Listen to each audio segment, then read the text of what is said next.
लिखा और पत्र लिख करके राम जी से कहा कि हे जामाता जी, हे दामाद जी, 14 वर्ष बाद आप वन से आए हो।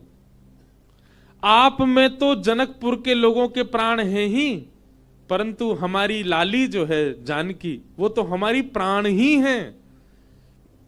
समस्त जनकपुर वासी आप दोनों युगलों को कुछ दिन के लिए जनकपुर बुला रहे हैं कि आप कुछ दिन आराम करने आओ। 14 वर्ष वन में रह के आए हो, और आप अकेले नहीं आवे, अपने तीनों भैयाओं को, तीनों लालियों को और अपनी समस्त सेना, हनुमान जामवंत सहित सबको लेकर के आप जनकपुर आइए कुछ दिन आराम करने। हमको कुछ दिन सेवा करने दो, आपकी मेहमान नवाजी करेंगे आपकी।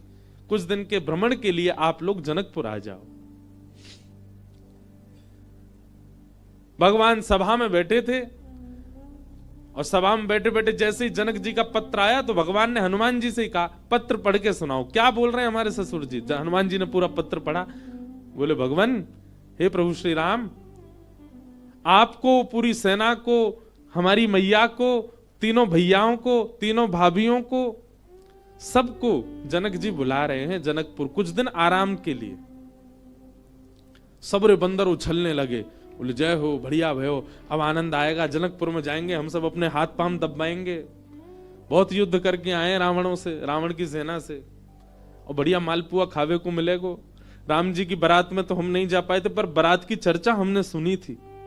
वहां तो भैया बड़े पकवान बने थे, हम सब जाएंगे। ब्राह्मण, सारे बानर इतने ज्यादा उत्सुक हो गए, हम सब जाएंगे। बानरों की उत्सुकता देख करके राम जी बोले, शांत हो जाओ भैया। अब भाई देखो, हमारा निर्णय यह है कि जनकपुर हमारी ससुराल है, और कहीं भी नाक कट जाए चलता है, पर ससुराल में हमारी नाक ऊंची रहनी चाहिए। और इन सब बातों को ध्यान में रखते हमारे मन में आया कि हम जाएंगे, भरत जी जाएंगे, लक्ष्मण शत्रुघ्न जाएंगे, चारों बहुएं जाएंगी, कुछ वरिष्ठ लोग जैसे जामवंत जी, हनुमान जी, अंगद जी आदि आदि कुछ वरिष्ठ लोग जाएंगे। बाकी बानरों से हमारी प्रार्थना, आप तो यहीं सरजू जी के तट पे अयोध्या में ही रहो, आप लोग मत चलो। बानर सब उदास हो गए। बोले, क्यों, हम क्यों नहीं चलें? बोले, आप लोगों का स्वभाव ऐसा ही है, किसी से भी छीन के खा जाते हो, कहीं पर भी मलमूत्र त्याग देते हो, कहीं भी उछल कूद कर देते हो, डाले तोड़ देते हो, वन उजाड़ देते हो। और जनकपुर हमारी ससुराल है। हमारे सामने किसी ने कह दिया कि अरे देखो, वो वन पूरे बानरों ने उजाड़ दिया। बानर किसके? बोले, राम जी के। तो हमको तो बहुत बुरा लगेगा, लेकिन आप लोगों का यही स्वभाव है, तो क्या करें? इसलिए आप लोग तो अयोध्या में, इसको कितना भी चलो उजाड़ो, ये रहेगा, अपने ही लोग हैं, सुधार भी देंगे। अब वो तो ससुराल है, वहां तो संकोच हो जाएगा हमको। बानर सब नीचे मुंह करके बैठ गए। राम जी तो अपनी घोषणा करके चले गए। जामवंत जी, हनुमान जी बोले, भाई सब लोग उदास क्यों हो गए? बोले, जब रावण से मरवाना था तो हमको ले गए, और जहां रसगुल्ला मिलेंगे, मालपुआ मिलेंगे, फल मिलेंगे, मेवा मिलेंगे, सेवा मिलेगी, वहां हमको छोड़ के जा रहे हैं।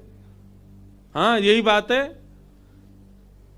जहां ये था कि मृत्यु सामने, वहां बानर आगे, और जहां मालपुआ आगे, वहां बानर नहीं छोड़ जा रहे हैं।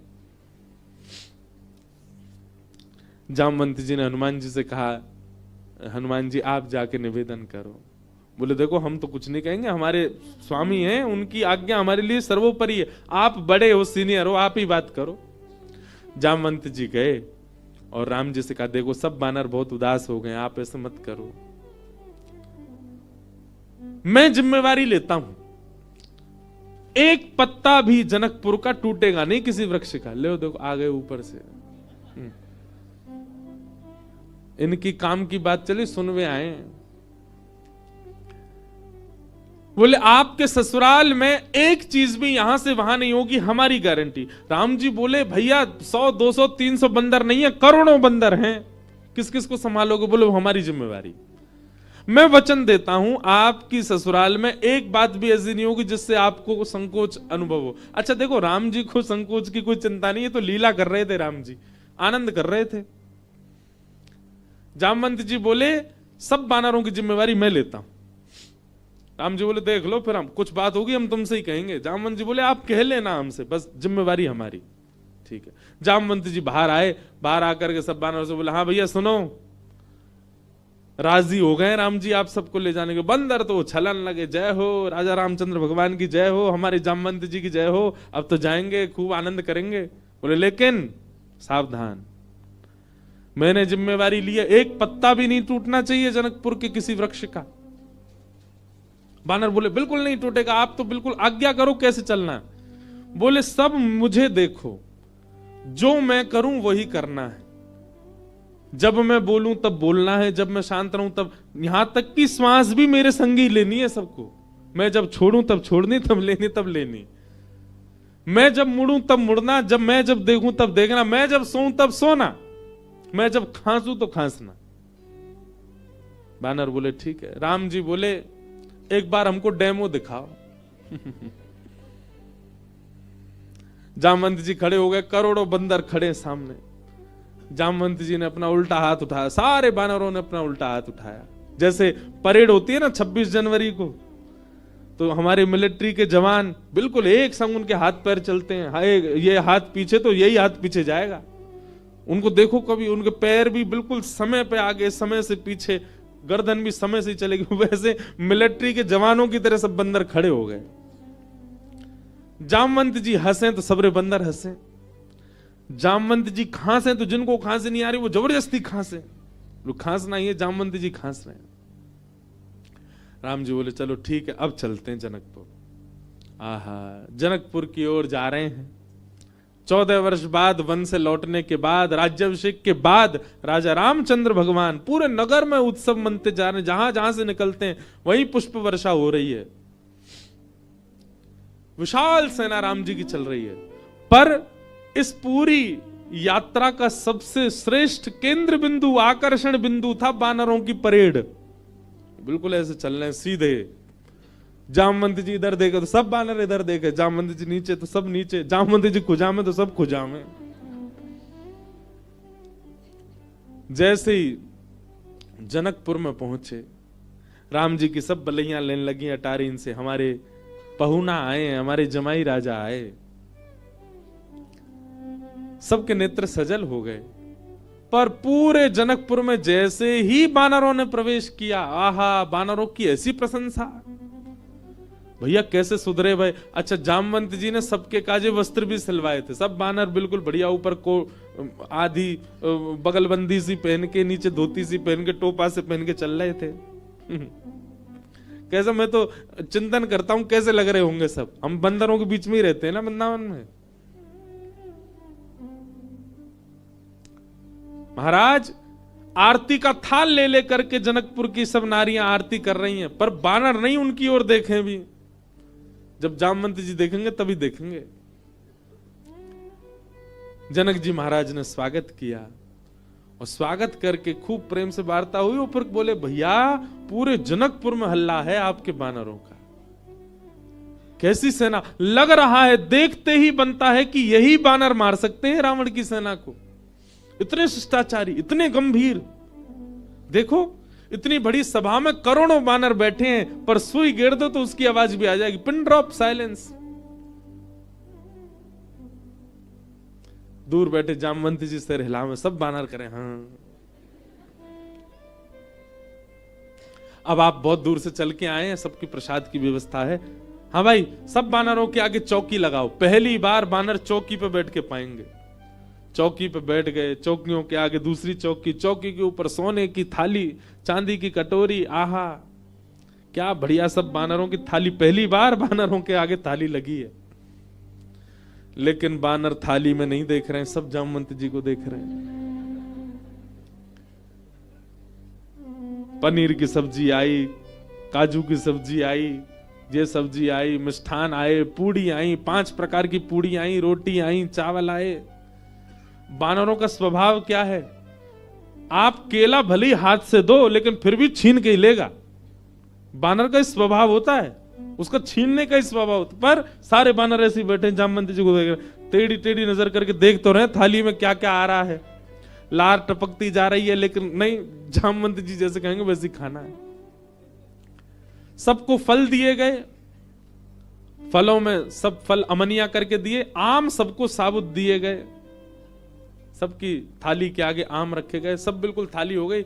जामवंत जी महाराज ने सब बानर की ओर देखा, सब बानर बिल्कुल जामवंत जी को देख रहे थे।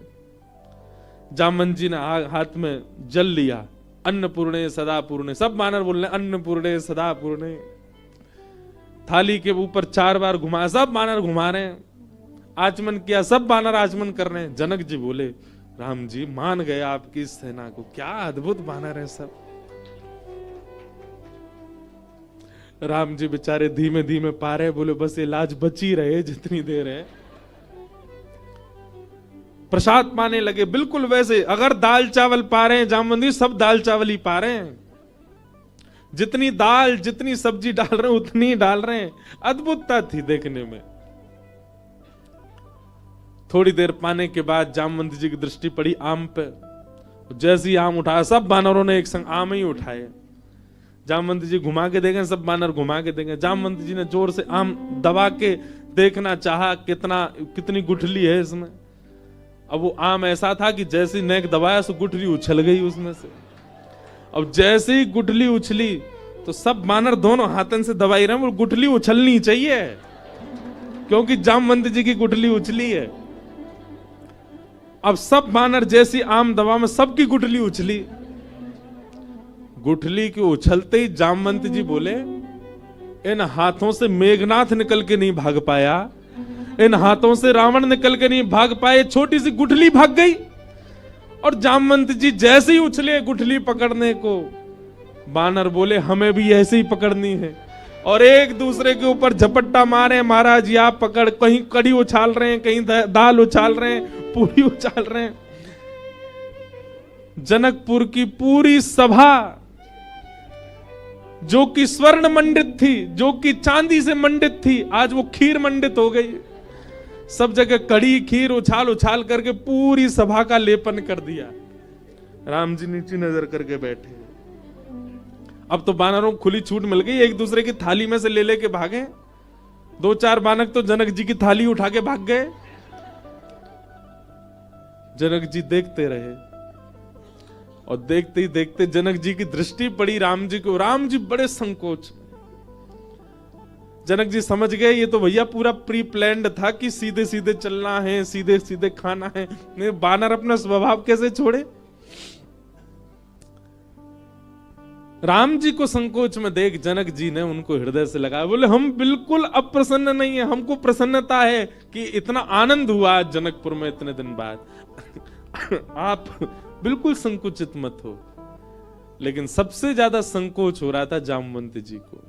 मैंने जिम्मेवारी ली थी और मैंने बिगाड़ दिया सब काम। जब जनक जी को राम जी को हृदय से लगाते हुए देखा तो जामवंत जी के मन में आया मैंने बहुत बड़ा अपराध कर दिया। आज जितने प्रेम से राम जी अपने ससुर जी को हृदय से लगा रहे हैं, हे भगवान मेरे अपराध का पीड़ा जो मेरे चित्त में है वो तभी दूर होगी जब इतने प्रेम से ठाकुर जी मुझे भी अपने हृदय से लगाए। जी की हृदय की भावना राम जी पहचान गए। और जब वापस जनकपुर से लौटने का समय आया 6-7 दिन बाद, जामवंत। प्रिय मित्रों, जय श्री राम, जय हनुमान जी महाराज की। आप सभी ने अभी बहुत ही महत्वपूर्ण एक वीडियो सुना जिसमें बड़ी ही रोचक और हास्यप्रद कथा ये रही। महाराज श्री के द्वारा जो आपने सुना उस पर हमारे विचार देखें कि ये बात भगवान श्री राम की जब वो लंका से विजय प्राप्त करके लौटे तो उस समय उनके साथ कुछ बंदर भी ज़्यादातर आए हुए थे अयोध्यापुरी, और वो भी रह रहे थे भगवान श्री राम के धाम में ही। तो कुछ समय बाद भगवान श्री राम को अयोध्या यानी जनकपुर से बुलावा भी आया, प्रेम का आमंत्रण मिला ससुराल जाने के लिए। तो भगवान श्री राम ससुराल को चलते हैं। जब ससुराल की तरफ जाने लगे तो बंदरों ने भी कहा कि प्रभु हमको भी साथ ले चलिए। तो वहाँ चल करके रास्ते में कैसे गए, क्या हुआ, और जनकपुरी की सीन, वहाँ की कथाएं आपको इस वीडियो में प्राप्त हुई, जो कि बड़ी ही रहस्यमयी और हास्यास्पद, क्योंकि बंदर की जात भी ऐसी होती है। तो ये सब कथाएं इसमें आपको कैसी लगी हमें कमेंट के माध्यम से ज़रूर बताएं। और यदि आप हमारे चैनल पर नए हों तो सब्सक्राइब चैनल को ज़रूर कर लें, वीडियो को लाइक करें, शेयर भी करें, जिससे अधिक से अधिक लोगों को अनेक प्रकार की राम कथा के अंतर्गत बहुत ही मार्मिक और रहस्यपूर्ण प्रसंग मिलते रहें।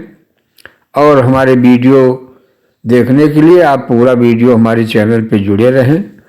त्रुटियों को क्षमा करते हुए जय श्री राम।